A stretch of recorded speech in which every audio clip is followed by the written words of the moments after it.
सहनाववतो सहनौ भुनक्तु सह वीर्यङ्करवावहै तेजस्विनावधीतमस्तु मा विद्विषावहै। ॐ शान्ति शान्ति शान्तिः। ॐ नारायणं पद्मभुवं वसिष्ठं शक्तिं च तत्पुत्रपराशरं च व्यासं शुकं गौडपदं महान्तं गोविन्दयोगीन्द्रमथस्य शिष्यम् श्रीशङ्कराचार्यमथस्य पद्मपादं च हस्तामलकं च शिष्यम् तं तोटकं वार्तिककारमन्यान् अस्मद्गुरून् सन्ततमानतोऽस्मि। शङ्करं शङ्कराचार्यं केशवं बादरायणं सूत्रभाष्यकृतौ वन्दे भगवन्तौ पुनः पुनः। सूत्रभाष्यप्रणेतारौ वेदान्ताभ्यप्रभाकरौ वन्दे परस्परात्मानौ बादरायणशङ्करौ। श्रुतिस्मृतिपुराणानाम् आलयं करुणालयं नमामि भगवत्पादं शङ्करं लोकशङ्करं। नमामि भगवत्पादशङ्करं लोकशङ्करं। वन्दे तं सच्चिदानन्दं यतिवर्यं महामतिं वेदवेदान्तसारज्ञं सद्गुरुं प्रणतोऽस्म्यहम्। सदाशिवसमारम्भां शङ्कराचार्यमध्यमाम् अस्मदाचार्यपर्यन्तां वन्दे गुरुपरम्पराम्। ॐ नमो ब्रह्मादिभ्यो ब्रह्मविद्यासम्प्रदायकर्तृभ्यो वंशर्षिभ्यो नमो महद्भ्यो नमो गुरुभ्यः। सर्वोपप्लवरहितः प्रज्ञानघनः प्रत्यगर्थो ब्रह्मैवाहमस्मि ब्रह्मैवाहमस्मि। अधीहि भगवो ब्रह्म श्रीमच्छङ्कर भगवत्पूज्यपादमहासद्गुरुभ्यो नमः। श्री श्री सच्चिदानन्देन्द्र सरस्वती सद्गुरुभ्यो नमः। यो ब्रह्माणं विदधाति पूर्वं यो वै वेदांश्च प्रहिणोति तस्मै तन्महदेवमात्मबुद्धिप्रकाशम् मुमुक्षुर्वै शरणमहं प्रपद्ये। ॐ शान्ति शान्ति शान्तिः। अग्रे उपस्थितेभ्यः भवद्भ्यः सर्वेभ्यो जिज्ञासुभ्यः हार्दान् प्रणामान् समर्पयामि। ब्रह्मसूत्रशाङ्करभाष्ये द्वितीयाध्याये तृतीये पादे चतुर्दशसूत्रैरुपनिबद्धे अस्मिन् त्रयोदशे उत्क्रान्तिगत्यधिकरणे तदुपनिबद्धम् अष्टमं सूत्रं द्विवारं पठित्वा सूत्रार्थं तदवशिष्टभाष्यभागं च किञ्चित् भाष्यभागं परिसमाप्तं। किञ्चित् भाष्यभागः परिसमाप्तः। अथ इदानीम् अवशिष्टभाष्यभागं यथानुग्रहं विचारयामः। इदं सूत्रं पादादितः षड्विंशं सूत्रं। सर्वाग्रे शङ्करभगवत्पूज्यपादानां प्रशस्तिश्लोकमेकं पठित्वा तेषां पादारविन्दयोः शिरसा प्रणिपत्य अनुग्रहं च प्राप्य प्रकृतं षड्विंशं सूत्रं तद्भाष्यभागं च तदवशिष्टभाष्यभागं च यथानुग्रहम् इदानीं विचारयामः। इदानीम् ಆಚಾರ್ಯಾಣಾಂ ಪ್ರಶಸ್ತಿ ಶ್ಲೋಕಮೇಕಂ ಪಠಾಮಃ.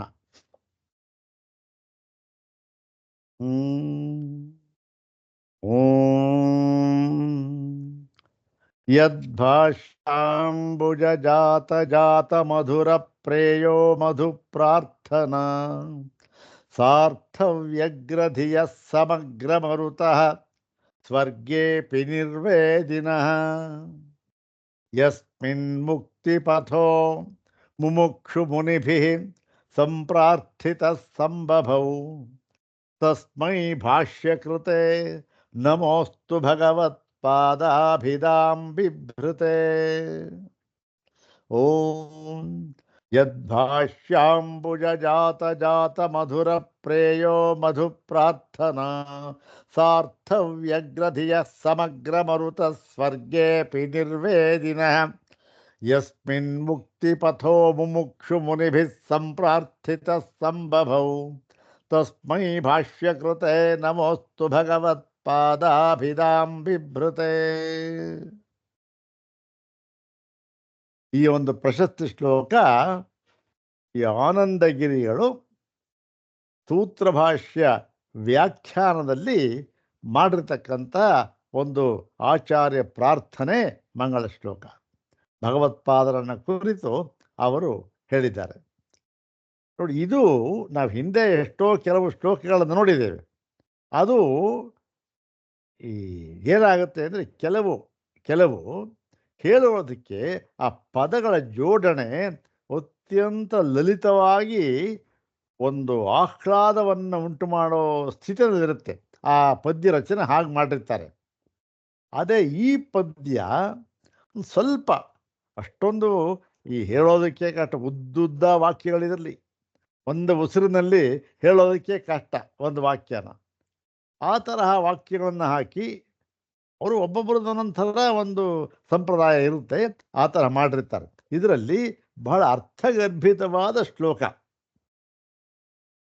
ಆದರೆ ಈ ಪದ ಲಾಲಿತ್ಯ ಅಂತ ಏನು ಒಂದಿದೆ, ಈ ಪದ ಲಾಲಿತ್ಯ ಅಂತ ಹೇಳ್ತಾರಲ್ಲ, ಅದು ಸ್ವಲ್ಪ ಇಲ್ಲಿ ಅಷ್ಟೊಂದು ಮಧುರವಾಗಿ ಕಾಣಿಸೋದಿಲ್ಲ.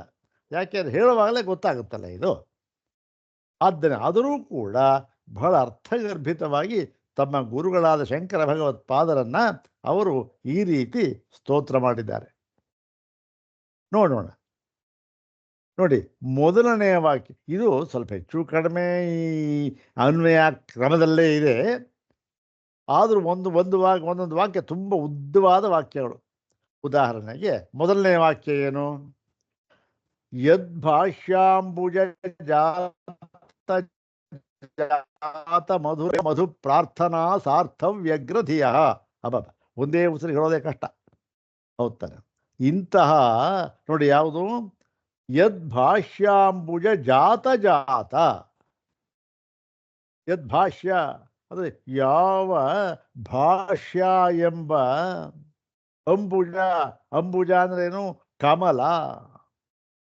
ಯಾವ ಭಾಷ್ಯವೆಂಬ ಕಮಲದ ಜಾತ, ಎರಡು ಸರಿ ಜಾತ ಅಂತ ಇದೆ. ಏನರ್ಥ ಅಂತಂದ್ರೆ, ಒಂದು ಮೊದಲನೆಯ ಜಾತ ಅಂತ ಅನ್ನೋದಕ್ಕೆ ಸಮೂಹ ಅಂತ ಅರ್ಥ. ಪಕ್ಷಿ ಜಾತ, ಮನುಷ್ಯ ಜಾತ ಅಂದ್ರೆ ಸಮೂಹ ಅಂತ. ಅಂದ್ರೇನು? ಯಾವ ಭಾಷ್ಯವೆಂಬ ಕಮಲದ ಸಮೂಹ ಅಂತಂತ. ಆ ಭಾಷ್ಯದಲ್ಲಿ ಇಂತಹ ಕಮಲ ಪುಷ್ಪಗಳು ಹೇರಳವಾಗಿವೆ. ಆಚಾರ್ಯರ ಸೂತ್ರ ಭಾಷ್ಯದಲ್ಲಿ ಈ ತರಹ ಕಮಲ ಪುಷ್ಪಗಳು ಹೇರಳವಾಗಿವೆ. ಇಂತಹ ಭಾಷ್ಯವೆಂಬ ಕಮಲಗಳ ಸಮೂಹದಿಂದ ಜಾತ, ಮೊದಲನೇ ಜಾತಿಗೆ ಸಮೂಹ, ಎರಡನೇ ಜಾತ ಹುಟ್ಟಿದ.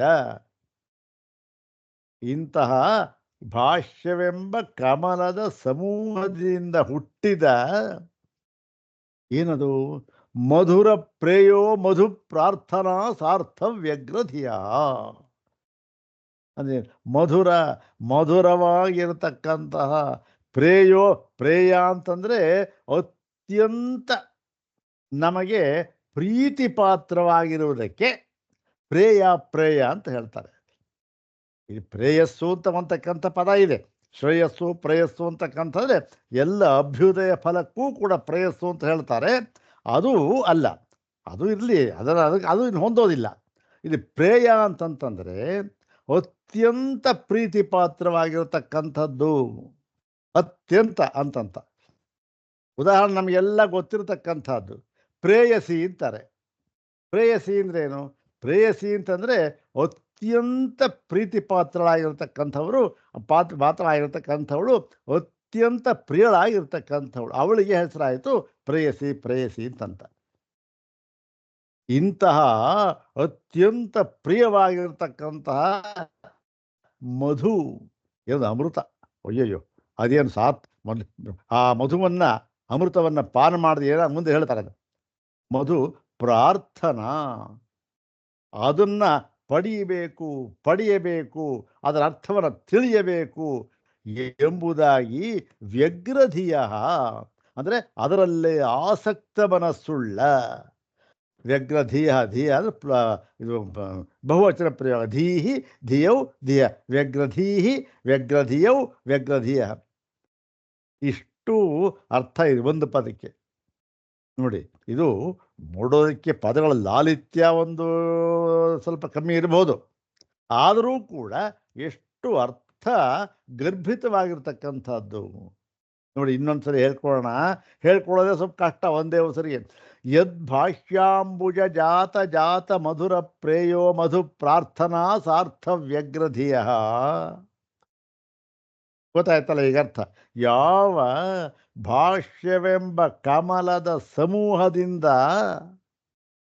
ಹುಟ್ಟಿರತಕ್ಕಂತಹ ಮಧುರವಾಗಿರತಕ್ಕಂತಹ ಮತ್ತು ಅತ್ಯಂತ ಪ್ರಿಯವಾಗಿರತಕ್ಕಂತಹ ಪ್ರೇಯೋ ರೂಪವಾಗಿರತಕ್ಕಂತಹ ಅಮೃತಾಯಮಾನವಾದ ಈ ಒಂದು ಅಮೃತವನ್ನು ಪಡೆಯಬೇಕು ಎಂಬುದಾಗಿ ಅತ್ಯಂತ ಆಸಕ್ತಿಯುಳ್ಳ ಮನಸ್ಸುಳ್ಳ ವ್ಯಗ್ರಧಿ. ಯಾರವರು? ಇಷ್ಟೆಲ್ಲ ಆಯ್ತು, ಯಾರವರು ಅಂತಂದರೆ ಸಮಗ್ರ ಮರುತಃ, ಇದರಲ್ಲಿ ಆಸಕ್ತರಾಗಿರತಕ್ಕಂತಹ ಸಮಗ್ರ ಮರುತಃ. ಮರುತಃ ಇತಿ ದೇವಾಃ ಇತ್ಯರ್ಥ ಮಾಡಿದೆ. ಮರುತಃ ದೇವಾಸ್ಪೃತಃ. ಮರುತಃ ಅಂದರೆ ದೇವಗಣ, ಎಲ್ಲ ದೇವಗಣ ಸಮೂಹ, ದೇವಗಣಗಳ ಸಮೂಹ, ದೇವ ಸಮೂಹ. ಎಲ್ಲ ದೇವತೆಗಳು ಎಲ್ಲಿರ್ತಕ್ಕಂಥವ್ರು? ಅವರು ಸ್ವರ್ಗದಲ್ಲಿರ್ತಕ್ಕಂಥವ್ರು. ಆ ಸ್ವರ್ಗ ಹೇಗಿದೆ? ಅಯ್ಯಯ್ಯೋ, ಸ್ವರ್ಗ ಅಂತಂದರೆ ಅಲ್ಲಿರ್ತಕ್ಕಂಥ ಸುಖ ಹೇಳಿ ಸ್ವರ್ಗ ಸುಖ ಅಂತಾರಲ್ಲ ಹಾಗೆ, ಅಲ್ಲಿ ಏನಿಲ್ಲ ಅಲ್ಲಿ. ಇಂತಹ ದಿವ್ಯವಾದ, ಭವ್ಯ ಅಲ್ಲ ಅದು, ದಿವ್ಯವಾದ ಆ ಸ್ವರ್ಗದಲ್ಲಿರ್ತಕ್ಕಂಥ ಏನು ಸುಖದಲ್ಲಿ ತೇಲಾಡ್ತಾ ಇರ್ತಾರೆ ಅವರು. ಇಂತಹವರಿಗೆ ಏನೋ ಅವರ ಒಂದು ಕರ್ಮ ವಿಶೇಷದಿಂದಲೋ ಏನೋ ಆ ದೇವತೆಗಳಿಗೆ ಏನೋ ಭಾಷ್ಯ ಅಂತ ಯಾರೋ ಭೂಲೋಕದಲ್ಲಿ ಇದೆಯಂತಪ್ಪ, ಯಾರೋ ಬರೆದಿದ್ದಾರಂತೆ.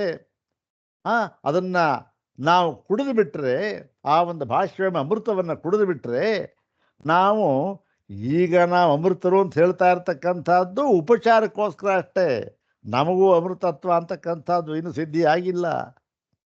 ಆತ್ಯಂತಿಕವಾದ ಅಮೃತತ್ವ ಅಂತ ಬಂದುಬಿಡುತ್ತಂತೆ ಅಂತ ಹೇಳಿ ಅದನ್ನು ಪಡೆದುಕೊಳ್ಳಬೇಕು ಎಂಬುದಾಗಿ ಅತ್ಯಂತ ಆಸಕ್ತರಾದ ಮನಸ್ಸಿನಿಂದ ಅವರೇನು ಮಾಡಿದ್ರು, ಅದನ್ನು ಅವರು ದೇವತೆಗಳು ಏನೊಂದು ಸಂಕಲ್ಪ ಮಾಡಿದ್ರು, ಬಂತು ಭಾಷ್ಯ ಸ್ವರ್ಗಲೋಕಕ್ಕೆ. ಎಲ್ಲ ಆಮೂಲಾಗ್ರವಾಗಿ ಓದಿಬಿಟ್ಟು ಏನು ಮಾಡಿದ್ರು, ಏನಾಯ್ತು ಇವರಿಗೆ ಪರಿಸ್ಥಿತಿ? ಯಾವ ದೇವತೆಗಳು ಸ್ವರ್ಗದಲ್ಲಿ ಅಪ್ಸರೆಯರು ಮುಂತಾದ ಎಲ್ಲರಿಂದ ಸುಖ ತೇಲಾಡ್ತಾ ಇದ್ರೋ ಅಂಥವ್ರು ಏನಾಗೋಯ್ತು ಗೊತ್ತೇನು? ಸ್ವರ್ಗೇಪಿ ನಿರ್ವೇದಿನಃ. ಆ ಸ್ವರ್ಗದಲ್ಲೂ ಕೂಡ ನಿರ್ವೇದ ಉಂಟಾಗ್ಬಿಡ್ತು. ನಿರ್ವೇದ ಅಂದ್ರೇನು? ನಿರ್ವೇದ ಅಂದರೆ ತಿರಸ್ಕಾರ, ತುಚ್ಛ ಭಾವ. ಅಯ್ಯೋ, ಇದು ಯಾವುದರಿ ಸುಖ ಇದು? ಈ ಒಂದು ಬ್ರಹ್ಮಾನಂದದ ಮುಂದೆ ಇವೆಲ್ಲ ಏನು ತುಣುಕುಗಳು ಅಷ್ಟೇ, ಒಂದು ಅಣುಗಳು ಈ ಸ್ವರ್ಗ ಸುಖ ಅಂತಕ್ಕಂಥದ್ದು ಅಂದುಬಿಟ್ಟು ನಿರ್ವೇದ ಅದು ಬರಬೇಕು. ನಿರ್ವೇದ ಉಂಟಾಗಬೇಕು ನಮಗೆ, ಹೌದು ತಾನೆ? ಈ ಒಂದು ಪ್ರಾಪಂಚಿಕ ಒಂದು ಸುಖದಲ್ಲಿ ಅಥವಾ ಬೈಕಿಯಲ್ಲಿ ನಿರ್ವೇದ ಉಂಟಾಗಬೇಕು. ನಿರ್ವೇದ ಮಾಯಾತ್ ನಾಸ್ತ್ಯಕೃತ ಕೃತೇನ ಇದೆಯಲ್ಲ. ತದ್ವಿಜ್ಞಾನಾರ್ಥಂ ಸ ಗುರುಮೇವಾಭಿಗಚ್ಚೇತ್ ಸಮಿತ್ಪಾಣಿ ಶ್ರೋತ್ರಿಯಂ ಬ್ರಹ್ಮನಿಷ್ಠ ಮುಂಡಕೋಪನಿಷತ್ತಲ್ಲಿದೆ. ಹಾಗೆ ಇವರಿಗೇನಾಗೋಯಿತು, ಸ್ವರ್ಗದಲ್ಲೂ ಕೂಡ ಇವರು ನಿರ್ವೇದವನ್ನು ಹೊಂದಿದರು. ಇವರಿಗೂ ಆಸಕ್ತಿ ಕಡಿಮೆ ಆಯಿತು. ನಿರ್ವೇದ ಬಹಳ ಬಹಳ ಮುಖ್ಯ. ನಿರ್ವೇದ ಅಂದರೆ ವೈರಾಗ್ಯ. ಎಲ್ಲ ಆಸಕ್ತಿ ಕಮ್ಮಿ ಆಯಿತು, ತುಚ್ಛ ಭಾವ. ಸ್ವರ್ಗ ಸುಖದಲ್ಲಿಯೂ ಕೂಡ ವೈರಾಗ್ಯ ಉಂಟಾಗ್ಬಿಡ್ತು. ಅವರು ಮುಕ್ತರಾಗಿಬಿಟ್ರು. ಯಾರು? ದೇವತೆಗಳು. ನೋಡಿ, ಹೇಳಿಕೆಯಲ್ಲಿ ದೇವತೆಗಳವರು. ಯಾವುದರಿಂದ? ಯದ್ ಭಾಷ್ಯಾಂಬುಯ ಜಾತ ಜಾತ ಮಧುರ ಪ್ರೇಯೋ ಮಧು ಪ್ರಾರ್ಥನಾ ಸಾರ್ಥವ್ಯಗ್ರ ದೇಹ ಸಮಗ್ರ ಮರುತಃ ಸ್ವರ್ಗೇಪಿ ನಿರ್ವೇದಿನಃ. ನಿರ್ವೇದ ಉಂಟಾಯ್ತು ಮೋಕ್ಷ ಪಡ್ಕೊಂಡ್ರು. ಮತ್ತೆ ಇನ್ನೊಂದು ಹೇಳ್ತಾರೆ, ಯಸ್ಮಿನ್ ಮುಕ್ತಿಪಥೋ ಮುಮುಕ್ಷು ಮುನಿಭಿ ಸಂಪ್ರಾರ್ಥಿತ ಸಂಭವೌ. ಮತ್ತೆ ಮುಮುಕ್ಷು ಮುನಿಭಿ ಅಂದರೆ ಮುಮುಕ್ಷು ಮುನಿಗಳಿಂದ. ಮುನಿಗಳು ಅಂತಂದ್ರೇನು? ಯಾರು ಮನನ ಮಾಡ್ತಾ ಇದ್ದಾರೆಯೋ ಕೂಡ, ಯಾವುದನ್ನು ಕುರಿತು ಆತ್ಮಚಿಂತನೆಯಲ್ಲಿಯೇ ಮುಳುಗಿಬಿಟ್ಟಿದ್ದಾರೆಯೋ ಅವ್ರು ಯಾತಕ್ಕೆ ಮಾಡ್ತಾ ಇದ್ದಾರೆ? ಮುಮುಕ್ಷುಗಳವರು, ಮೋಕ್ತುಮಿಚ್ಛು. ಇಂತಹ ಮುಮುಕ್ಷು ಮುನಿಗಳಿಂದ ಸಂಪ್ರಾರ್ಥಿತ ಮುಕ್ತಿಪಥ, ಅವರಿಂದ ಬಯಸಲ್ಪಟ್ಟ ಆ ಮುಕ್ತಿ ಪಥ ಅಂತ ಏನಿದೆ. ಮುಕ್ತಿ ಪಥ ಅಂತಂದರೆ ಇಲ್ಲಿ ಪಥ ಅಂದರೆ ದಾರಿ ಅಂತ ಅರ್ಥ ಮಾಡಬೇಕಾದ್ರೆ, ಪಥ ಅಂತಂದರೆ ಸಾಮ್ರಾಜ್ಯ ಅಂತ ಅರ್ಥ. ದೊಡ್ಡ ಸಾಮ್ರಾಜ್ಯ. ಉದಾಹರಣೆಗೆ ಹಿಂದೆ ನಮ್ಮ ಕನ್ನಡ ಕಾವ್ಯದಲ್ಲಿ ಎಲ್ಲ ಬೇಕಾ ಪಂಪನ ಕಾವ್ಯ ಬರ್ತಾರೆ, ದಕ್ಷಿಣಾಪಥೇ. ದಕ್ಷಿಣಾಪಥ ಅಂದ್ರೇನು? ನಮ್ಮ ಆರ್ಯಾವರ್ತ, ಇಲ್ಲಿ ದಕ್ಷಿಣ ಭಾಗದ ಆರ್ಯಾವರ್ತ. ಉತ್ತರಾಪಥ ಅದು ದಕ್ಷಿಣಾಪಥ. ಇದು ಅಂದರೆ ಸಾಮ್ರಾಜ್ಯ. ಮುಕ್ತಿ ಪಥ ಅಂದರೆ ಮುಕ್ತಿ ಸಾಮ್ರಾಜ್ಯ. ಇಂತಹ ಮುಕ್ತಿ ಸಾಮ್ರಾಜ್ಯ ಅಂತ ಏನಿದೆ ಅದು ಅವರಿಂದ ಬಯಸಲ್ಪಟ್ಟಿತು. ಯಾರಿಂದ? ಮುಮುಕ್ಷು ಮುನಿಭಿ, ಮುಮುಕ್ಷುಗಳಾದ ಮುನಿಗಳಿಂದ. ಅವರೇನು ಮಾಡಿದ್ರು? ಯಸ್ಮಿನ್ ಅಂತಂದೇನು? ಯಾವುದು ಯಸ್ಮಿನ್? ಭಾಷ್ಯ. ಯಾವೊಂದು ಭಾಷ್ಯದಲ್ಲಿ ಅವರು ಅದ್ರಲ್ಲಿ ಆಶ್ರಯವನ್ನು ಪಡೆದರು. ಏನಾಯ್ತು ಅವರಿಗೆ? ಸಂಭವೌ, ಅವರಿಗೆ ಮುಕ್ತಿಯ ಸಾಮ್ರಾಜ್ಯ ಅಂತಕ್ಕಂಥದ್ದು ಪಡ್ಕೊಂಡ್ಬಿಟ್ರು, ಉಂಟಾಗೋಯ್ತವೆ. ಇಂತಹ ತಸ್ಮೈ ಭಾಷ್ಯಕೃತೆ. ಇದು ನೋಡಿ, ಈ ಭಾಷ್ಯ ಇಂಥ ಭಾಷ್ಯ, ಇದು ಲೋಕೋತ್ತರವಾದ ಭಾಷ್ಯ. ಇಷ್ಟೆಲ್ಲ ನಾವು ವಿಶೇಷ ಹೇಳಿದ್ದು ಎಲ್ಲಿ? ಯಾವುದಕ್ಕಿದೋ? ಭಾಷ್ಯಕ್ಕೆ, ಭಾಷ್ಯಕಾರರಿಗಲ್ಲ, ಭಾಷ್ಯಕ್ಕೆ. ಇಂಥ ಶಕ್ತಿ ಇರ್ತಕ್ಕಂಥದ್ದು, ಇಂತಹ ಶಕ್ತಿ ಇರ್ತಕ್ಕಂಥ ಭಾಷ್ಯ ಇದು. ಆದರೆ ಇಂತಹ ಭಾಷ್ಯವನ್ನು ಬರೆದ ಪುಣ್ಯಾತ್ಮ ಯಾರು? ಅವನು ಬೇಕಲ್ಲ, ಇದಕ್ಕಿಂತಲೂ ಹೆಚ್ಚಿನವಂತಾನೆ ಅವನು.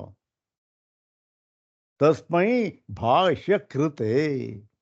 ಇಂತಹ ಲೋಕೋತ್ತರವಾದ ಭಾಷ್ಯವನ್ನು ರಚನೆ ಮಾಡಿದಂತಹ ಯಾರವನು? ಭಗವತ್ಪಾದಾಭಿಧಾಂ ಬಿಭ್ರತೆ. ಅಂದರೆ ಯಾರೋ ಕಣ್ರಿ, ಭಗವತ್ಪಾದ ಎಂಬತಕ್ಕಂಥ ಸಂಜ್ಞೆಯನ್ನು ಉಳ್ಳವನಾಗಿದ್ದಾನಂತೆ. ಓಹೋ, ಯಾರು? ಶಂಕರ ಭಗವತ್ಪಾದ. ಅವರು, ಆ ಶಂಕರ ಭಗವತ್ಪಾದರನ್ನು ನಾನು ನಮೋ ಅಸ್ತು ಬಿಭ್ರತೆ, ಆ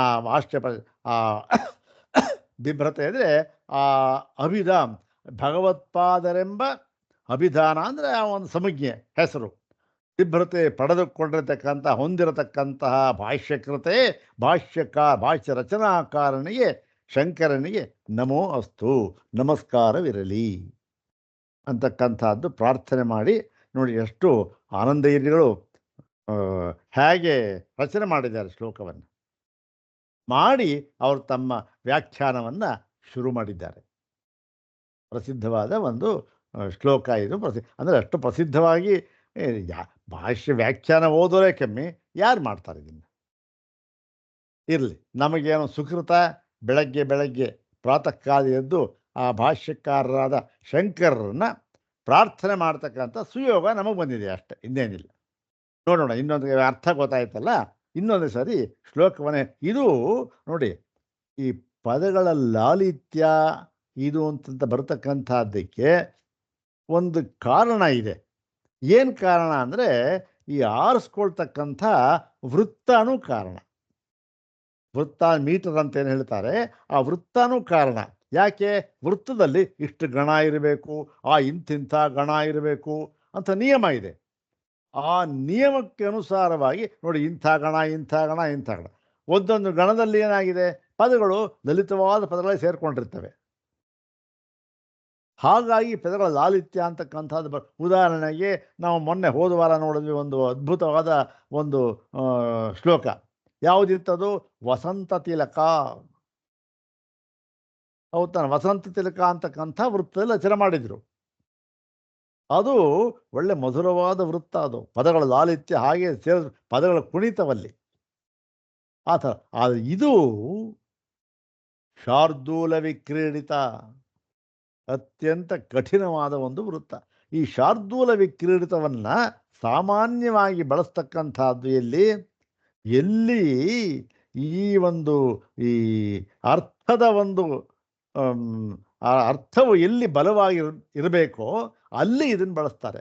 ಪದಗಳ ಲಾಲಿತ್ಯಕ್ಕಿಂತವೇ ಅರ್ಥ ಪ್ರಾಮುಖ್ಯತೆ ಇಲ್ಲಿ ಬಹಳ ಮುಖ್ಯ. ಅರ್ಥ ಏನು ಹೇಳಬೇಕು ಅದನ್ನು ಹೇಳಬೇಕು, ಪದಗಳ ಲಾಲಿತ್ಯ ಅಲ್ಲ. ಪದಗಳ ಲಾಲಿತ್ಯ ಇರಲಿ, ಅದು ಬೇರೆ ವಿಚಾರ ಅಲ್ಲ. ಇಲ್ಲಿ ನೋಡಿ, ಭಾಷ್ಯ ಇಂಥ ಲೋಕೋತ್ತರವಾದ ಭಾಷ್ಯ ಇದು. ದೇವತೆಗಳೇ ಈ ಭಾಷ್ಯವನ್ನು ಓದಿ ತಾವು ಇರತಕ್ಕಂಥ ಸ್ವರ್ಗದಲ್ಲೇ ಅವರಿಗೆ ತಿರಸ್ಕಾರ ಬಂದ್ಬಿಡ್ತು, ವೈರಾಗ್ಯ ಬಂದ್ಬಿಡ್ತು. ಮತ್ತು ಎಲ್ಲ ಮುಮುಕ್ಷು ಮುನಿಗಳು ಕೂಡ ತಾವು ಬಯಸಿದಂತಹ ಮುಕ್ತಿ ಸಾಮ್ರಾಜ್ಯವನ್ನು ಇದನ್ನು ಆಶ್ರಯಿಸಿಯೇ, ಇಂತಹ ಲೋಕೋತ್ತರವಾದ ಭಾಷ್ಯವನ್ನು ಆಶ್ರಯಿಸಿ ಪಡೆದುಕೊಂಡು ಬಿಟ್ಟರು. ಇಂತಹ ಅದ್ಭುತವಾದ ಮುಕ್ತಿಪ್ರದವಾದ ಭಾಷ್ಯವನ್ನು ರಚನೆ ಮಾಡಿರತಕ್ಕಂತಹ ಭಗವತ್ಪಾದ ಎಂಬ ಅಭಿಧಾನವನ್ನು ಪಡೆದಿರತಕ್ಕಂತಹ ಶಂಕರನಿಗೆ ನನ್ನ ನಮಸ್ಕಾರವು ಇರಲಿ. ಅದ್ಭುತ ನೋಡಿ, ಈ ಪ್ರಶಸ್ತಿ ಶ್ಲೋಕಗಳು ಏನಾಗಿವೆ ಅಂದರೆ, ಆ ಅರ್ಥ ನಮಗೆ ಬಂದುಬಿಟ್ರೆ ಅದನ್ನು ಸುಮ್ಮನೆ ಏನು ಬೇಡಪ್ಪ, ನಮಗೆ ನೋಡಿ ಭಾಷ್ಯವೊಂದು ಅರ್ಥ ಆಗಬೇಕಾದ್ರೆ ಆ ಒಂದು ಭಗವತ್ಪಾದರ ಅನುಗ್ರಹ ಇಲ್ಲದೆ ಖಂಡಿತ ಅರ್ಥವಾಗೋದಿಲ್ಲ. ಅರ್ಥ ಅಲ್ಲ, ಭಾಷ್ಯವನ್ನು ನಾವು ನೋಡೋದಕ್ಕೆ ಸಾಧ್ಯವಿಲ್ಲ. ಹೌದು ತಾನೆ? ಹಾಗಾಗಿ ಆ ಒಂದು ಅನುಗ್ರಹ ಬಹಳ ಮುಖ್ಯ. ಇಂಥ ಶ್ಲೋಕಗಳನ್ನು ಹೇಳ್ಕೊಳ್ತಾ ಇದ್ದರೆ ತಿರ್ಗಿ ಹೇಳ್ತಾ ಇರಬೇಕು ಅನ್ನಿಸ್ತಾನೇ ಇರುತ್ತೆ. ಹಾಗಾಗಿ ಏನೋ ಒಂಥರ ಚಪಲ ಇದು. ಇನ್ನೊಂದು ಸಾರಿ ಶ್ಲೋಕ ಹೇಳ್ಕೊಂಡ್ಬಿಟ್ಟು ನಂತರ ದಯಮಾಡಿ ಕ್ಷಮಿಸಬೇಕು. ಯಾಕೆಂದರೆ ಈ ಶ್ಲೋಕಗಳು ಇದು ಅರ್ಥವನ್ನು ನೋಡ್ತಾ ಇದ್ದರೆ ಏನು ಭಾಷ್ಯ, ಈ ಭಾಷ್ಯ ರಚನೆ ಮಾಡಿದಂತಹ ಆ ಒಂದು 16 ವರ್ಷದ ಶಂಕರ ಹೇಗಿರಬೇಕು ಅಂತಕ್ಕಂಥ ಒಂದು ಸಮಗ್ರವಾದ ಒಂದು ಚಿತ್ರ ನಮ್ಮ ಕಣ್ಣು ಮುಂದೆ ನಿಲ್ಲುತ್ತೆ ಅಲ್ವಾ? ಅದನ್ನು ಇಟ್ಕೊಂಡು ನಾವು ಭಾಷ್ಯವನ್ನು ಅಧ್ಯಯನ ಮಾಡಿದ್ರೆ ಯಾಕೆ ಅರ್ಥವಾಗೋದಿಲ್ಲ? ಏನೂ ಇಲ್ಲ, ಎಲ್ಲ ಸರಳವಾಗಿ ಅರ್ಥ ಆಗ್ಬಿಡುತ್ತೆ. ಇರಲಿ, ಇನ್ನೊಂದು ಸಲ ಹೇಳ್ಕೊಳ್ಳೋಣ. ಓಂ ಯದ್ಭಾಷ್ಯಾಂಬುಜ ಜಾತ ಮಧುರ ಪ್ರೇಯೋ ಮಧು ಪ್ರಾರ್ಥನಾ ಸಾರ್ಥವ್ಯಗ್ರಧಿಯ ಸಮಗ್ರ ಮರುತ ಸ್ವರ್ಗೇಪಿ ನಿರ್ವೇದಿನಃ ಯಸ್ಮಿನ್ ಮುಕ್ತಿಪಥೋ ಮುಮುಕ್ಷು ಮುನಿಭಿಃ ಸಂಪ್ರಾರ್ಥಿತ ಸಂಭವೌ ತಸ್ಮೈ ಭಾಷ್ಯಕೃತೆ ನಮೋಸ್ತು ಭಗವತ್ಪಾದಾಭಿಧಾಂ ಬಿಭ್ರತೆ. ಅಥ ಶ್ರೀಮಚ್ಛಂಕರ ಭಗವತಃ ಕೃತೌ ಶಾರೀರಕಮೀಮಾಂಸಾ ಭಾಷ್ಯೇ ದ್ವಿತೀಯೇ ಅವಿರೋಧಾಧ್ಯಾಯೇ ತೃತೀಯೇ ಪಾದೇ 13 14 ಸೂತ್ರಾತ್ಮಕಂ ಉತ್ಕ್ರಾಂತಿಗತ್ಯಧಿಕರಣಂ. ಓಂ ಇದಾನಿಂ उत्क्रान्तिगत्यधिकरणे उपनिबद्धानि सर्वाणि सूत्राणि एकवारं पठामः। ॐ उत्क्रान्तिगत्या गतीनां ॐ स्वात्मनाचोत्तरयोः ॐ नाणुरतच्छ्रुतेरिति चेन्नेतराधिकारात् ॐ स्वशब्दोन्मानाभ्यां च ॐ अविरोधश्चन्दनवत् ॐ अवस्थितिवैशेष्यादिति चेन्नाभ्युपगमाद्धृतिः ॐ गुणाद्वालोकवत् ॐ व्यतिरेको गन्धवत् ॐ तथा च दर्शयति ॐ पृथगुपदेशात् ॐ तद्गुणसारत्वात् तु तद्व्यपदेशः प्राज्ञवत् ॐ यावदात्मभावित्वाच्च न दोषस्तद्दर्शनात् ॐ पुंस्त्वादिवत्वस्य सतोऽभिव्यक्तियोगात् ॐ ನಿತ್ಯೋಪಲಬ್ಧಿಯನುಪಲಬ್ಧಿ ಪ್ರಸಂಗೋನ್ಯತರ ನಿಯಮೋ ವಾನ್ಯಥಾ. ಇದು 14 ಸೂತ್ರಗಳು. ಈಗ ಪ್ರಕೃತ ನಾವು ವಿಚಾರ ಮಾಡ್ತಾ ಇರತಕ್ಕಂತಹ ಸೂತ್ರ ಓಂ ವ್ಯತಿರೇಕೋ ಗಂಧವತ್. ಓಂ ವ್ಯತಿರೇಕೋ ಗಂಧವತ್. ಇದರ ಒಂದು ಪದವಿಭಾಗ ಅನ್ವಯ ಎಲ್ಲ ಆಗಿದೆ, ಆದರೂ ಅನ್ವಯ ಮಾತ್ರ ನೋಡೋಣ. ಗಂಧವತ್ ವ್ಯತಿರೇಕಃ ಸ್ಯಾತ್. ಕಸ್ಯ ವ್ಯತಿರೇಕಃ? ಗುಣಗುಣಿ ವ್ಯತಿರೇಕಃ. ಗುಣಗುಣಿನೋಃ ವ್ಯತಿರೇಕಃ ಸ್ಯಾತ್. ಗಂಧವತ್ ಅಂದ್ರೇನು? ಗಂಧದಂತೆ ಗುಣಗುಣಿಗಳಲ್ಲಿ ವ್ಯತಿರೇಕವೂ ಆಗಬಹುದು. ಅಂದ್ರೇನು? ಗುಣ ವ್ಯತಿರೇಕ ಅಂದರೆ ಗುಣವನ್ನು ಬಿಟ್ಟು ಗುಣವೂ ಇರಬಹುದು, ಗುಣಿಯೂ ಇರಬಹುದು ಅಂತ. ಗುಣಿಯನ್ನು ಬಿಟ್ಟು ಗುಣ ಇರಬಹುದು, ಗುಣ ಬಿಟ್ಟು ಗುಣಿ ಇರಬಹುದು ಅಂತಕ್ಕಂಥ ಇದು. ಯಾತಕ್ಕೆ ಈ ಸೂತ್ರ ಬಂತು ನೋಡಿ. ಇದನ್ನು ಹೇಳಿದ್ರೆ ಇವತ್ತು ಪಾಠ ಮುಗದೆ ಹೋಗ್ಬಿಡುತ್ತೆ ಇವತ್ತು. ಆದ್ದರಿಂದ ಇದು ಏನು ಮಾಡೋದು ಬೇಡ, ಸ್ವಲ್ಪ ನಾನು ಮುಂದುವರಿಸೋಣ. ಯಾಕೆ ಇನ್ನೊಂದು ಏನನ್ನ ಒಂದು ಬೈಕೆ, ಇದು ಹಿಂದೆ ಒಂದು ಸಂಬಂಧ ಅದೆಲ್ಲ ಇಲ್ಲದೆ ಹೋಗ್ಬಿಟ್ರೆ ಸಾಧ್ಯವಿಲ್ಲ. ಆದ್ರೂ ಕೂಡ ನೋಡೋಣ, ಇನ್ನೊಂದು ಸರಿ ಹೇಳಿ. ಇದೆಯಲ್ಲ ನಮ್ಮದೊಂದು ಇದು ಈ ಯಾವುದು ಪೂರ್ವ ಪಕ್ಷ, ಇಷ್ಟೂ ಕೂಡ 14 ಸೂತ್ರ ಇದೆ. 14 ಸೂತ್ರದಲ್ಲಿ 10 ಸೂತ್ರಗಳು ಪೂರ್ವ ಪಕ್ಷ ಸೂತ್ರ, ಇನ್ನೊಂದು 2 ಸೂತ್ರ ಇದೆ. ಅದಾಗ್ಬಿಟ್ರೆ ಈ ಪೂರ್ವ ಪಕ್ಷ ಸೂತ್ರ ಪೂರ್ತಿಯಾಗಿ ಒಂದು ಸಾರಿ ಒಂದು ಸ್ಟ್ರೆಚ್ಚಲ್ಲಿ, ಅಂದರೆ ಒಂದು ಇದರಲ್ಲಿ ತರಗತಿನಲ್ಲಿ ಅದನ್ನು ನಾವು ನೋಡಿದ್ರೆ ಓ ಇಡೀ ಒಂದು 10 ಸೂತ್ರಗಳ ಪೂರ್ವ ಪಕ್ಷದ ಅಭಿಪ್ರಾಯ ಏನು ಅಂತ ಗೊತ್ತಾಗುತ್ತೆ. ನೋಡೋಣ, ಅದನ್ನ ಪ್ರಯತ್ನ ಪಡೋಣ. ಈಗ ಈ ವ್ಯತಿರೇಕೋ ಗಂಧವತ್ ಅಂಥೇಳಿ ಈ ಗುಣವು ಗುಣಿಯನ್ನು ಬಿಟ್ಟು ಇರಬಹುದು. ನೋಡಿ, ಇದು ಯಾತಕ್ಕೆ ಹೇಳ್ದ ನಮಗೆ ಗೊತ್ತೇ ಆಗಲ್ಲ, ಹೇಳಲೇಬೇಕು. ನಮಗೆ ಟೈಮ್ ಆದರೂ ಆಯಿತು, ಅಷ್ಟಾಯಿತು. ಯಾಕೆ ಹೇಳ್ದ ಅಂತಂದರೆ ನೋಡಿ, ಹಿಂದಿನ ಒಂದು ಸೂತ್ರದಲ್ಲಿ ಗುಣಾದ್ವಾ ಲೋಕವತ್ ಅಂದರೆ ಈ ಗುಣದಂತೆ. ಏನು ಗುಣ? ಏನಾಗಬಹುದು? ಗುಣದಂತೆ ಏನಾಗುತ್ತೆ? ಒಂದು ಪದಾರ್ಥ ಎಲ್ಲೋ ಒಂದು ಕಡೆ ಇದ್ದರೂ ಸಾಕು, ಅದು ಎಲ್ಲ ಕಡೆಗೂ ಹೋಗಿ ಅದು ಏನು ಫಿಸಿಕಲ್ಲಾಗಿ ವಸ್ತುತಃ ಹೋಗಿ ಅಲ್ಲಿ ವ್ಯಾಪಕ ಮಾಡಬೇಕಾದ್ದಿಲ್ಲ. ಒಂದು ಕಡೆ ಇದ್ದರೂ ಸಾಕು, ಅದು ಎಲ್ಲವನ್ನು ವ್ಯಾಪಿಸ್ಕೊಳ್ಬಹುದು. ಅದೇನು? ಆ ಗುಣ ಇರಬೇಕಷ್ಟೇ ಅಂತ ಹೇಳ್ಬಿಟ್ಟು ಪ್ರದೀಪ ದೃಷ್ಟಾಂತ ಕೊಟ್ಟಿದ್ದ. ಏನು? ದೀಪ ದೃಷ್ಟಾಂತ. ದೀಪ ಎಲ್ಲಿ ಅಪ್ಪ? ಇಲ್ಲಿ ದೀಪ ಎಲ್ಲಿ ಸ್ವಾಮಿ ಇರುತ್ತೆ? ಕೋಣೆಯ ಒಂದು ಕಡೆ ಇರುತ್ತೆ, ಅದಿರ್ತಕ್ಕಂಥದ್ದು ಒಂದು ಕಡೆ. ಆದರೆ ಬೆಳಕು ಎಲ್ಲಿ ಬರುತ್ತೆ? ಕೋಣೆಯ ತುಂಬ ಬರುತ್ತೆ, ಪೂರ್ಣವಾಗಿ ಬರುತ್ತೆ. ಏನು ದೀಪ ಪ್ರತಿಯೊಂದು ಮೂಲೆ ಮೂಲೆಗೂ ಹೋಗಿ ಅಲ್ಲಿ ಬೆಳಕನ್ನು ಕೊಡುತ್ತಾ? ಏನೂ ಇಲ್ಲ. ಅದು ಒಂದು ಕಡೆ ಇರುತ್ತೆ, ಬೆಳಕು ಮಾತ್ರ. ಅದರ ಕಾರ್ಯ ಏನಾಗಿದೆ, ಅದರ ಪ್ರವೃತ್ತಿ ಎಲ್ಲ ಕಡೆಯಲ್ಲಿಯೂ ಇದೆ. ಹಾಗೆ ಈ ಒಂದು ಆತ್ಮ, ಜೀವಾತ್ಮ ಅಣುಪರಿಮಾಣನು. ನೀವು ಹೇಳಿಬಿಟ್ರಲ್ಲ, ಅಣುಪರಿಮಾಣ ಆಗಿದ್ರೆ ಹೇಗ್ರಿ ಸಾಧ್ಯ? ಕಾಳಿನ ಹೆಬ್ಬೆರಳಿನಲ್ಲಿ ನಮಗೆ ಅನುಭವ ಆಗುತ್ತೆ, ಇಡೀ ದೇಹ ಅನುಭವ ಆಗುತ್ತೆ. ನೀರಲ್ಲಿ ಮುಳುಗಿಬಿಟ್ರೆ ಹೇಗೆ ಸಾಧ್ಯ? ಒಂದು ಕಡೆ ಇದ್ದರೆ ನೀರಲ್ಲಿ ಮುಳುಗಿಬಿಟ್ರೆ ಏನಾಗಬೇಕಾವಾಗ? ಬರೀ ಹೃದಯ ಭಾಗ ಮಾತ್ರ ನಮ್ಮ ತಣ್ಣಗಾಗಬೇಕು, ಬೇರೆದೆಲ್ಲ ಏನೂ ಆಗಲೇಬಾರದು. ಹೌದು ತಾನೆ? ಹಾಗಾದ್ರೆ ಹಾಗಿಲ್ಲ, ಎಲ್ಲ ಕಡೆಗೆ ಅನುಭವ ಆಗುತ್ತೆ ನಮಗೆ ಮುಳುಗ್ಬಿಟ್ರೆ ಅಂತ ಹೇಳ್ದ. ಅದಕ್ಕೆ ಇಲ್ಲ, ಅಣುವಾಗಿದ್ದರೂ ಕೂಡ ಅದು ಎಲ್ಲ ಕಡೆಯಲ್ಲಿಯೂ ಹರಡಬಹುದು. ಅದರ ಪ್ರವೃತ್ತಿ ವೃತ್ತಿ ಏನಾಗುತ್ತೆ, ಎಲ್ಲ ಕಡೆಯೂ ಇರಬಹುದು. ಹೇಗೆ ದೃಷ್ಟಾಂತ ಕೊಟ್ಟಿದ್ದ, ಮಣಿ ಎಂಥದ್ದು ಪ್ರದೀಪ, ಅಥವಾ ಮಣಿನೂ ಕೊಟ್ಟಿದ್ದಲ್ಲ, ಮಣಿ ಅಂತ ಪ್ರದೀಪ ಕೊಟ್ಟಿದ್ದ. ಈಗ ಏನಾಗುತ್ತೆ, ಆ ಪ್ರಭೆ ದೀಪಕ್ಕೆ ಆ ಪ್ರಭೆ ವ್ಯಾಪಿಸ್ತಲ್ಲ. ಪ್ರಭೆ ಅಂತಕ್ಕಂಥದ್ದು ಏನು, ಅದರ ಗುಣ, ಅದು ಎಲ್ಲ ವ್ಯಾಪಿಸ್ತದೆ. ಈಗ ಅದು ಈ ಪ್ರಕೃತ ಇಷ್ಟು ಸಾಕು, ಮುಂದೆ ನೋಡೋಣ. ಈಗ ಒಂದು ನ್ಯಾಯ ಹೇಳ್ತಾ ಇದ್ದಾರೆ. ಅಲ್ಲಪ್ಪ, ನೀನು ಹೇಳ್ಬಿಟ್ಟಿಯಲ್ಲ, ನೀನು ಗುಣ ಏನಾಗುತ್ತೆ, ಗುಣಿಯನ್ನು ಬಿಟ್ಟು ಎಲ್ಲಾದರೂ ಇರೋಕ್ಕೆ ಸಾಧ್ಯನಾ, ಇರುತ್ತಾ ಅಂತ ಹೇಳಿದ್ರೆ, ಇಲ್ಲ ಸ್ವಾಮಿ, ಇರಬಹುದು, ಗುಣವೂ ಇರಬಹುದು. ಯಾಕೆ ಅಂತಂದರೆ, ಅದಕ್ಕೊಂದು ಉದಾಹರಣೆ ಕೊಟ್ಟಿದ್ದ. ಬಿಳಿ ಬಟ್ಟೆನ ಬಿಟ್ಬಿಟ್ಟು ಬಿಳಿ ಬಣ್ಣ ಅಂತ ಇರುತ್ತಾ ಅಂತಂದರೆ, ಅದಕ್ಕೆ ಹೇಳಿದರು, ಇಲ್ಲ ನೋಡಿ ಸ್ವಾಮಿ, ಅದು ಹಾಗಲ್ಲ. ಅದು ಏನಂದರೆ, ಈ ಪ್ರಭೆ ಅಂತ ಏನಿದೆ, ಅದು ಕೂಡ ಈ ಒಂದು ದ್ರವ್ಯ ಅಂತಕ್ಕಂಥದ್ದು, ಅದು ಏನಾಗುತ್ತೆ, ಹಾಗಾಗಿ ಅದು ಎಲ್ಲ ಕಡೆಯಲ್ಲಿಯೂ ಕೂಡ ಹರಡಬಹುದು.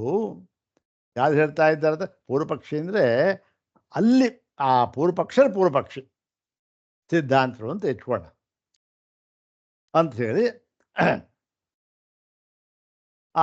ಏನಾಗುತ್ತೆ, ಪ್ರಭೆ ಹರಡ್ಬೋದು.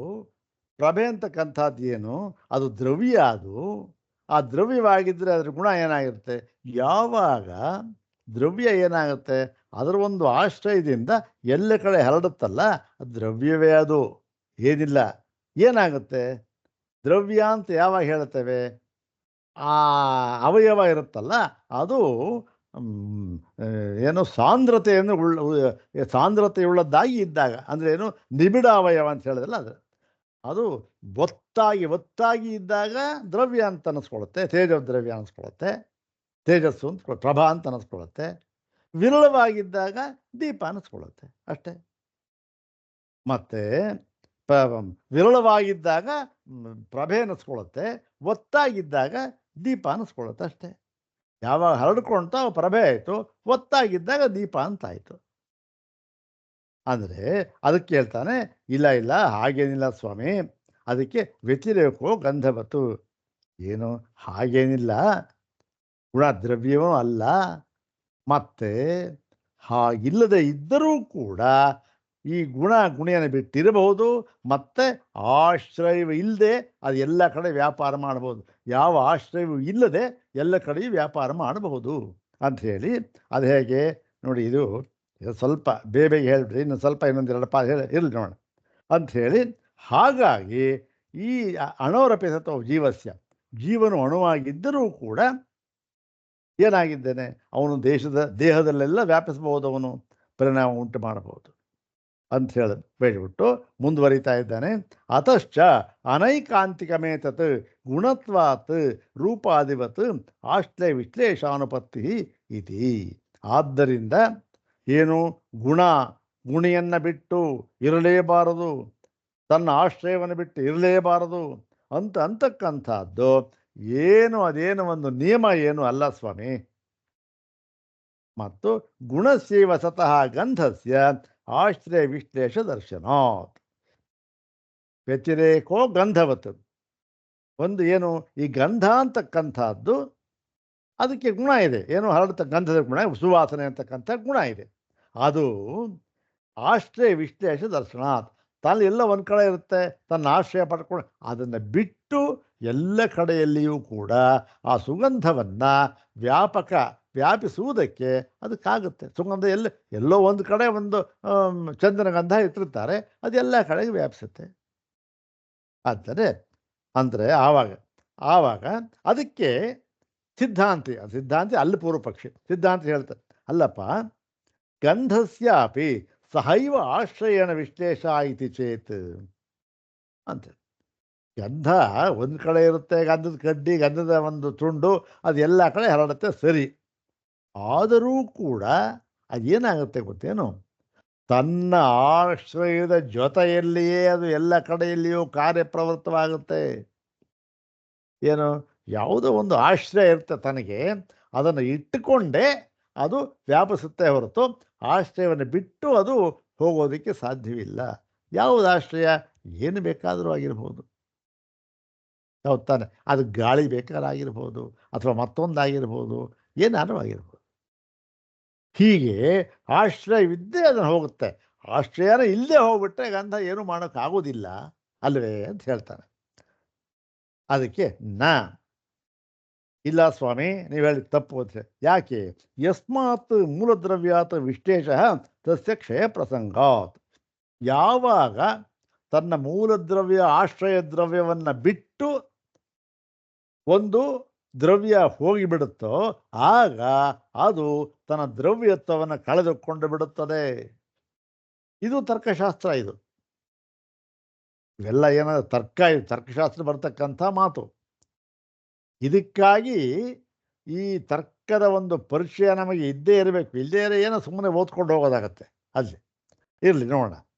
ಏನು ಈ ಮೂಲ ದ್ರವ್ಯದಿಂದ ಅದು ವಿಶ್ಲೇಷ ಅಂತ ಬೇರ್ಪಡೋದು ಅಂತ ಆಗಿಬಿಟ್ರೆ, ಸ್ವತಂತ್ರವಾಗಿ ಹೋಗುತ್ತೆ ಅಂತ ಆಗಿಬಿಟ್ರೆ ಅದು ಅಸ್ತಿತ್ವ ಕಳ್ಕೊಂಡ್ಬಿಡುತ್ತೆ. ಸ್ವತಂತ್ರ ಸಾಧ್ಯವಿಲ್ಲ ಅದು. ಒಂದು ಅಕ್ಷೀಯಮಾಣಮಪಿ ತತ್ ಪೂರ್ವಾವಸ್ಥಾತೋ ಗಮ್ಯತೆ. ಅದು ಒಂದು ಪಕ್ಷ ಅದು ಕಳ್ಕೊಂಡಿಲ್ಲ ಅಂತಂದರೆ ಅದು ತನ್ನ ಆಶ್ರಯದಲ್ಲೇ ಇರುತ್ತೆ, ಬಿಟ್ಟಿರೋದೇ ಇಲ್ಲ. ಇವಾಗ ಅದ್ರ ಗುಣ ಕಳ್ಕೊಂಡಿಲ್ಲ ಗಂಧ, ಅದರ ಆಶ್ರಯ ಇದ್ದೇ ಇರಬೇಕು. ಅದು ನಮಗೆ ಅದು ಗೊತ್ತಾಗದೇ ಇರ್ಬೋದು, ಆಶ್ರಯ ಇದ್ದೇ ಇರುತ್ತೆ. ಆಶ್ರಯ ಬಿಡ್ತು ಅಂತಾದರೆ ಅದರ ಅಸ್ತಿತ್ವೇ ಇರೋದಿಲ್ಲ ಅಂತ ಹೇಳಿಬಿಟ್ಟು, ಅನ್ಯಥಾ ತತ್ಪೂರ್ವಾವಸ್ಥೆ ಗುರುತ್ವಾದಿ. ಒಂದು ವೇಳೆ ಆ ಗಂಧ ತನ್ನ ಆಶ್ರಯವನ್ನು ಬಿಟ್ಟು ಎಲ್ಲ ಕಡೆ ಹರಡ್ತಾ ಇತ್ತು ಆಗಿಬಿಟ್ಟಿದ್ದರೆ ಆವಾಗ ಏನಾಗುತ್ತೆ? ತನ್ನ ಒಂದು ಪೂರ್ವ ಸ್ಥಿತಿ ಇತ್ತಲ್ಲ, ಆ ಗುರುತ್ವ ಅಂತಕ್ಕಂಥದ್ದು, ಆ ಒಂದು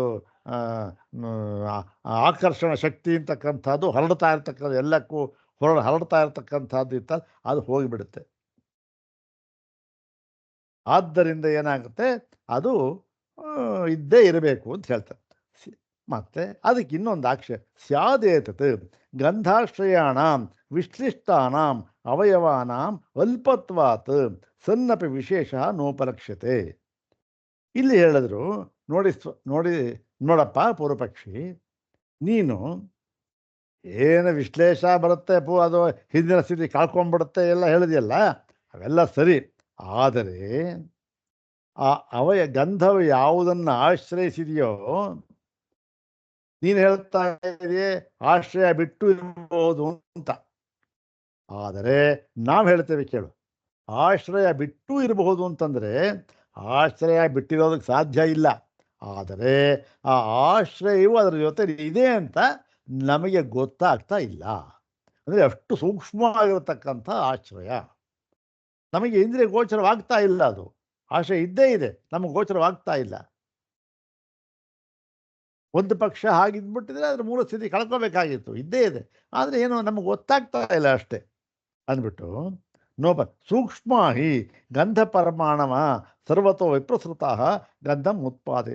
ಇನ್ನು ಈ ಗಂಧದ ಪರಮಾಣು ಅಂತ ಇದೆಯಲ್ಲ, ಅದು ಹರಡ್ತಕ್ಕಂಥದ್ದು. ಗಂಧದ ಪರಮಾಣವನ್ನು ಆಶ್ರಯಿಸಿ ಏನಾಗಿದೆ? ಆ ಸುಗಂಧ ಬರ್ತಾ ಇದೆ. ಇಲ್ಲಿ ಗಂಧದ ಪರಮಾಣುವನ್ನು ಆಶ್ರಯಿಸಿ ಸೂಕ್ಷ್ಮ ಬರ್ತಾ ಇದೆ. ಇಲ್ಲಿ ಸಾಧ್ಯವೇ ಇಲ್ಲ. ಆಶ್ರಯ ಬಿಟ್ಟು ಬಂದ್ಬಿಟ್ಟು ಗಂಧ ಇರೋದೇ ಇಲ್ಲ. ಆ ಪರಮಾಣು ಏನಾಗಿದೆ? ಆ ಪರಮಾಣುವೆಂಬ ಆಶ್ರಯದಿಂದ ಕೂಡಿದೆ ಗಂಧ ಅಂತ ಗೊತ್ತಾಗ್ತದೆ. ಯಾಕೆ? ಪರಮಾಣು ಅದು ಬಹಳ ಇದು. ಹೀಗೆ ಪರಮಾಣುವಿನ ಕೂಡಿ ಅದು ನಮ್ಮ ನಾಸಿಕಾಪುಟಂ ಅನುಪ್ರವೇಶಂತಹ, ನಮ್ಮ ಮೂಗಿನ ಹೊಳ್ಳೆಯನ್ನು ಹೊಕ್ಕು ನಮಗೆ ಗಂಧದ ಅನುಭವ ಉಂಟು ಮಾಡ್ತಾ ಇದೆ ಅಂತಂದರೆ, ಅದಕ್ಕೆ ಹೇಳ್ತಾನೆ ಪೂರ್ವಪಕ್ಷಿ, ಇಲ್ಲ ಸ್ವಾಮಿ, ಇಲ್ಲ. ಅತೀಂದ್ರಿಯತ್ವಾತ್ ಪರಮಾಣುನಾಂ ಸ್ಫುಟ ಗಂಧೋಪಲಬ್ಧೇಶ್ಚ ನಾಗಕೇಸರಾದಿಷು. ಈಗ ಪರಮಾಣು ಅತೀಂದ್ರಿಯವಾಗಿದೆ, ಅದು ಇಂದ್ರಿಯ ಗೋಚರವಲ್ಲ ಅದು. ಮತ್ತು ಸ್ಫುಟ ಗಂಧೋಪಲಬ್ಧೇಶ್ಚ ಯಾವುದು ನಾಗಕೇಸರ ಅಂತ ಒಂದು ಹೂವದು, ಅದು ಸ್ಫುಟ ಗಂಧೋಪಲಬ್ಧೇಶ್ಚ ಅದೇನು? ಅದು ಯಾವ ಆಶ್ರಯವನ್ನು ಪಡೆಯದ ಹಾಗೆ ಸ್ಫುಟವಾಗಿ ಗಂಧವನ್ನು ಹರಡುತ್ತೆ ಎಲ್ಲ ಕಡೆ ಅಂದ್ಬಿಟ್ಟು ನಚ ಲೋಕೆ ಪ್ರತೀತಿ ಗಂಧವದ್ರವ್ಯಂ ಆಘ್ರಾತಂ ಇತಿ. ಅಲ್ಲ ಸ್ವಾಮಿ, ಯಾರಾದ್ರೂ ಕೂಡ ನೀವು ಹೇಳ್ತೀರಲ್ಲ, ಗಂಧದ ಪರಮಾಣು ಬಂತು, ಆ ಪರಮಾಣುವಿನ ಆಶ್ರಯಿಸಿ ಗಂಧ ನಮ್ಮ ಸುವಾಸನೆ ಬಂತು ಅಂತಂತ. ಯಾರಾದರೂ ಲೋಕದಲ್ಲಿ ಓಹೋ ಏನಪ್ಪ ಒಳ್ಳೆ ಸುವಾಸನೆ ಬರ್ತಾ ಇದೆ, ಸುವಾಸನಾಯುಕ್ತ ಗಂಧದ ಅನುಭವ ಆಗ್ತಾ ಇದೆ ಅಂತ ಹೇಳ್ತಾರೆಯೇ ಹೊರತು ಓಹೋ ಸುವಾಸನೆಯುಳ್ಳ ಗಂಧದ ಪರಮಾಣು ಅನುಭವ ಆಗ್ತಾ ಇದೆ ಯಾರು ಹೇಳ್ತಾರ? ಯಾರು ಹೇಳೋದಿಲ್ಲ. ಗಂಧದ ಅನುಭವ ಆಗ್ತಾ ಇದೆ ಅಂತ ಹೇಳ್ತಾರೆ, ಸುವಾಸನೆ ಅನುಭವ ಆಗ್ತಾ ಇದೆ ಅಂತ ಹೇಳ್ತಾರೆ ಅಷ್ಟೇ. ಅದಕ್ಕೆ ಆಶ್ರಯವಾದದ್ದನ್ನು ಹೇಳ್ತಾರ, ಓ ಇಂಥ ಆಶ್ರಯವಾದ ಇಂಥದ್ದು ನಮಗೆ ಅನುಭವ ಆಗ್ತಾ ಇದೆ ಅಂತ ಹೇಳ್ತಾರೆ, ಎಲ್ಲೂ ಹೇಳೋದಿಲ್ಲ. ಮತ್ತೇನು ಗಂಧ ಏವಾಘ್ರಾತಃ ಇತಿತು ಲೌಕಿಕ ಪ್ರತಿಯಂತಿ. ಗಂಧ ನಮಗೆ ಮೂಗಿಗೆ ನಮಗೆ ಗೊತ್ತಾಗ್ತಾ ಇದೆ ಅಂತ ಹೇಳ್ತಾರೆ ಹೊರತು ಓಹೋ ಪರಮಾಣುವಿನಿಂದ ಕೂಡಿದೆ ಈ ಗಂಧ ನಮಗೆ ಅನುಭವ ಆಗ್ತಾ ಇದೆ ಅಂತ ಹೇಳ್ತಾರೆ, ಯಾರು ಹೇಳೋದಿಲ್ಲ. ಮತ್ತು ಇದು ಲೋಕ ವ್ಯವಹಾರ, ಇದನ್ನ ಇಟ್ಕೋಬೇಕು ನೀವು. ರೂಪಾದಿಷು ಆಶ್ರಯ ವ್ಯತಿರೇಕ ಅನುಪಲಬ್ಧೇ ಗಂಧಸ್ಯಾಪ ಯುಕ್ತ ಆಶ್ರಯ ವ್ಯತಿರೇಕ. ಇನ್ನೂ ಇವರು ಸಿದ್ಧಾಂತಗಳು ಒಂದು ಆಕ್ಷೇಪ ಆಗ್ತಾ ಇದೆ. ರೂಪಾದಿಷು ಅಂದರೆ ರೂಪ ಮೊದಲಾದವುಗಳಿಗೆ ಆಶ್ರಯ ವ್ಯತಿರೇಕ ಅನುಪಲಬ್ಧೇ, ಆಶ್ರಯದಿಂದ ಆಶ್ರಯವನ್ನು ಬಿಟ್ಟು ಅದು ಇರಲಾರದು ಅಂತ ತೀರ್ಮಾನ ಆಗಿದೆ ಅದು. ಆದ್ದರಿಂದ ಗಂಧವೂ ಕೂಡ ಆಶ್ರಯವನ್ನು ಬಿಟ್ಟು ನಮ್ಮ ಅನುಭವಕ್ಕೆ ಬರಬಹುದು ಅಂತಕ್ಕಂಥದ್ದು ಅಯುಕ್ತ ಅದೇನಪ್ಪ, ಎಲ್ಲರೂ ಬಂತೇನಪ್ಪ ಅದು. ಯಾಕೆ? ರೂಪಾದಿಗಳು ಹಾಗೆ ಬಿಟ್ಟಿರೋಕ್ಕಾಗೋದಿಲ್ಲ ಗಂಧ, ಅದಕ್ಕೋಸ್ಕರ ಗಂಧವೂ ಬಿಟ್ಟಿರೋಕ್ಕಾಗೋದಿಲ್ಲ ಅಂತ ಹೇಳಿದ್ರೆ ಅದಕ್ಕೆ ಪೂರ್ವ ಪಕ್ಷಿ ಒಂದು ಸರಿಯಾದ ಬಾಂಬ್ ಹಾಕ್ಬಿಟ್ಟ. ಏನು ಗೊತ್ತೇನು? ತಸ್ಮಾತ್, ಆದ್ದರಿಂದ ಏನು, ಯದ್ ಯಥಾ ಲೋಕೆ ದೃಷ್ಟಂ ತತ್ ತಥೈವ ಅನುಮಂತವ್ಯಂ ರೂಪಕೈ. ಆದ್ದರಿಂದ ಲೋಕದಲ್ಲಿ ಯಾವ ರೀತಿ ಕಂಡಿದೆ ಆ ರೀತಿ ನಾವು ಅನುಮಾನ ಮಾಡಬೇಕು, ಬೇರೆ ಮಾತ್ರ ವಿಧವಾಗಿ ಮಾಡಬಾರ್ದು. ಅನುಭವದಲ್ಲಿ ಏನಿದೆ ಅದನ್ನು ಮಾಡಬೇಕು. ನೀ ಏನು ಹೇಳಿದೆ? ರೂಪಾದಿಗಳಿಗೆ ಆಶ್ರಯವನ್ನು ಬಿಟ್ಟು ಅದಿರೋಕ್ಕಾಗೋದಿಲ್ಲ ರೂಪಾದಿಗಳು, ಆದ್ದರಿಂದ ಗಂಧವೂ ಕೂಡ ಬಿಟ್ಟಿರೋಕ್ಕಾಗೋದಿಲ್ಲ ಅಂತ ಹೇಳಿಬಿಟ್ರಿ. ಹೌದು ತಾನೆ? ಎಲ್ಲರೂ ಉಂಟ ಸ್ವಾಮಿ, ಯಾರೂ ಕೂಡ ಏನು ಹೇಳ್ತಾರೆ ಬಿಟ್ಟರು, ಓಹೋ ಇಲ್ಲ ಈ ಪರಮಾಣುವಿನಿಂದ ಕೂಡಿದೆ ಗಂಧವನ್ನು ನಾನು ಮೂಸಿದೆ ಅಂತ ಹೇಳ್ತಾನೆ. ಏನಿಲ್ಲ, ಇದು ಲೋಕಾನುಭವ, ಗಂಧ ನನ್ನ ಮೂಗಿಗೆ ಅನುಭವ ಆಯಿತು ಅಂತ ಹೇಳ್ತಾನೆ, ನನಗೆ ಅನುಭವ ಆಯಿತು ಅಂತ ಹೇಳ್ತಾನೆ. ಹಾಗೆ ಲೋಕದಲ್ಲಿ ಕಂಡಿರೋದನ್ನು ಹೇಳಬೇಕು ಸ್ವಾಮಿ, ನೀವು ಏನೇನೋ ಅನುಮಾನ ಮಾಡಿಬಿಟ್ರೆ ಅಂದ್ಬಿಟ್ಟು ನಹಿ ರಸೋ ಗುಣೋ ಜಿಹ್ವಯ ಉಪಲಭ್ಯತೆ ಇತ್ಯತಃ ರೂಪಾದಯೋಪಿ ಗುಣ ಜಿಹ್ವಯ ಏವ ಉಪಲಭ್ಯೇರನ್ ಇತಿ ನಿಯಂತುಂ ಶಕ್ಯತೆ. ಅಲ್ಲ ಸ್ವಾಮಿ, ನೀವು ಅದ್ಯಾವುದು ರೂಪ ಆಶ್ರಯವನ್ನು ಬಿಟ್ಟು ಇರೋದಿಲ್ಲ, ಆದ್ದರಿಂದ ಗುಣವೂ ಕೂಡ ಇರಬಾರದು ಅಂತ ಹೇಳ್ತಾ ಇದ್ದೀರಲ್ಲ, ಎಲ್ಲರೂ ಉಂಟ ಸ್ವಾಮಿ? ಇದ್ಯಾವುದೋ ಅನುಭವದಲ್ಲಿ ಇದೆಯಾ? ಲೋಕದಲ್ಲಿ ಯಾರು ಹೇಳ್ತಾರ ಪರಮಾಣುವಿನ ಕುಣಿದ ಗಂಧ ನಾವು ನೋಡಿದೆ ಅಂತ? ಏನಿಲ್ಲ. ಮತ್ತೆ ರೂಪ ಆಶ್ರಯವನ್ನು ಬಿಟ್ಟಿರಬಾರದು ಅಂತ ಮಾತ್ರಕ್ಕೆ ಗುಣ ಬಿಟ್ಟಿರಬಾರ್ದ? ನೋಡಿ, ಉದಾಹರಣೆಗೆ ಏನು, ಒಂದು ಈ ನಾಲಿಗೆ ಅಂತಕ್ಕಂಥದ್ದು, ಅದರಿಂದ ನಮಗೇನು ಅನುಭವ ಆಗುತ್ತೆ? ರುಚಿ ಅನುಭವ ಆಗುತ್ತೆ. ಹೌದು ತಾನೆ? ನಾಲಿಗೆಯಿಂದ ನಮಗೆ ರುಚಿ ಅನುಭವ ಆಗುತ್ತೆ ಅಂದ ಮಾತ್ರಕ್ಕೆ ನಾನಂತ ಗುಣ ಜಿಹ್ವಯ ಅಂದ ಮಾತ್ರಕ್ಕೆ ಓಹೋ ಹಾಗಾದರೆ ಮೂಗಿನಿಂದಲೂ ಕೂಡ ರುಚಿ ಅನುಭವ ಆಗುತ್ತೆ. ಯಾಕೆ? ಇದು ಇಂದ್ರಿಯ ಅದು ಇಂದ್ರಿಯ ಅಂತ ವಾದ ಮಾಡೋಕ್ಕಾಗತ್ತಾ? ಎಲ್ಲರೂ ವಾದ ಮಾಡ್ತೇವೆ. ಆ ಲೋಕದ ಅನುಭವ ಇದೆಯಾ ಸ್ವಾಮಿ? ನಾಲಿಗೆಗೆ ರುಚಿಯನ್ನು ಪ್ರಕಟಪಡಿಸ್ತಕ್ಕಂಥ ಶಕ್ತಿ ಇದೆ ಅಂದುಬಾರ್ದು ಮಾತ್ರಕ್ಕೆ ಮೂಗುವುದೇ ಅಂತ ಅರ್ಥನ? ಹಾಗಾಯ್ತು ನೀವು ಹೇಳಿದ್ದು. ರೂಪಕ್ಕೆ ಆ ಶಕ್ತಿ ಇದೆ, ಏನೋ ಗುಣವನ್ನು ಬಿಟ್ಟು ಹೋಗೋಕ್ಕಾಗೋದಿಲ್ಲ ಅದಂತ ನಿಯಮ ಇದೆ, ರೂಪಕ್ಕಿದೆ. ಹಾಗನ್ಬಿಟ್ಟು ಗುಣಕ್ಕೂ ಇಲ್ಲ ಅಂದ್ಬಿಟ್ರೆ ಇದನ್ನು ಇನ್ನೊಂಥರ ಹೇಳಿ, ಮೂಗಿಗೆ ರುಚಿಯ ಅನುಭವ ಅದಕ್ಕಾಗೋದಿಲ್ಲ, ರುಚಿಯನ್ನು ಹೇಳ್ತಕ್ಕಂಥ ಸಾಮರ್ಥ್ಯ ಇಲ್ಲ, ಒಂದು ಮಾತ್ರಕ್ಕೆ ನಾಲಿಗೆಗೂ ಇಲ್ಲ ಅಂತಾಗುತ್ತಾ? ಹಾಗಾಯ್ತು ನೀವು. ಆದ್ದರಿಂದ ಅದು ಇಲ್ಲ ಸ್ವಾಮಿ. ಅದನ್ನು ನಮ್ಮ ಒಂದು ವಾದ ಸರಿಯಾಗಿದೆ. ವ್ಯತಿರೇಕೋ ಗಂಧವತ್, ಗಂಧದಂತೆ ಗುಣವು ಗುಣಿಯನ್ನ ಬಿಟ್ಟಿರಲೂಬಹುದು. ಹಾಗಾಗಿ ಆತ್ಮನು ಅಣುಪರಿಮಾಣನಾಗಿದ್ದರೂ ಕೂಡ, ಅವನು ಹೃದಯದಲ್ಲಿ ಇದ್ದರೂ ಕೂಡ, ಅವನು ತನ್ನ ಗುಣವಾದ ಚೈತನ್ಯ ಇದೆಯಲ್ಲ ಅದನ್ನ ಬಿಟ್ಟು ಆ ಸ್ಥಾನದಿಂದ ಬಿಟ್ಟಿರಲೂಬಹುದು. ಬಿಟ್ಟೇನಾಗುತ್ತೆ, ಪಾದಾಂಗುಷ್ಠದಲ್ಲಿಯೂ ಕೂಡ ತೋರ್ಕೋಬಹುದು, ಅವನು ಅನುಭವ ಆಗಬಹುದು. ಆ ಗುಣ ಏನಾಯಿತು, ಆ ಹೃದಯ ಸ್ಥಾನದಿಂದ ಅಲ್ಲಿಂದ ಚೈತನ್ಯ ಗುಣ ಅಲ್ಲಿಂದ ಹೊರಬಂದು ಪಾದಾಂಗುಷ್ಠದಲ್ಲಿ ತೋರಿತು. ನೀವು ಗುಣ ಗುಣಿ ಬಿಟ್ಟಿರೋಕ್ಕಾಗೋದಿಲ್ಲ ಅಂದ್ಬಿಟ್ರೆ ಅಷ್ಟೇ. ಆ ಅನುಭವ ನಾವು ದೃಷ್ಟಾಂತ ಹೇಳಿದ್ವಲ್ಲ, ಹಾಗಾಯ್ತು ಅಷ್ಟೇ. ಏನಿಲ್ಲ ಸ್ವಾಮಿ, ನಮ್ಮ ವಾದ ಸರಿಯಾಗಿದೆ ಅಂತ ಹೇಳ್ಬಿಟ್ಟೆ. ಇಷ್ಟೂ ಕೂಡ ತರ್ಕ ಆಯಿತು. ಇನ್ನು ಮುಂದೆ ಹೇಳ್ತಾರೆ, ಇನ್ನು ನೋಡಪ್ಪ, ನೋಡಿ ಸ್ವಾಮಿ, ಇದಕ್ಕೆ ಶ್ರುತಿಯ ದೃಷ್ಟಾಂತವೂ ಇದೆ ಅಂತ ಹೇಳ್ತಾನೆ. ಅದನ್ನು ಮುಂದಿನ ಭಾಗದಲ್ಲಿ ನೋಡೋಣ. ಓಂ ಶಾಂತಿ ಶಾಂತಿ ಶಾಂತಿ. ಓಂ ತತ್ಸತ್.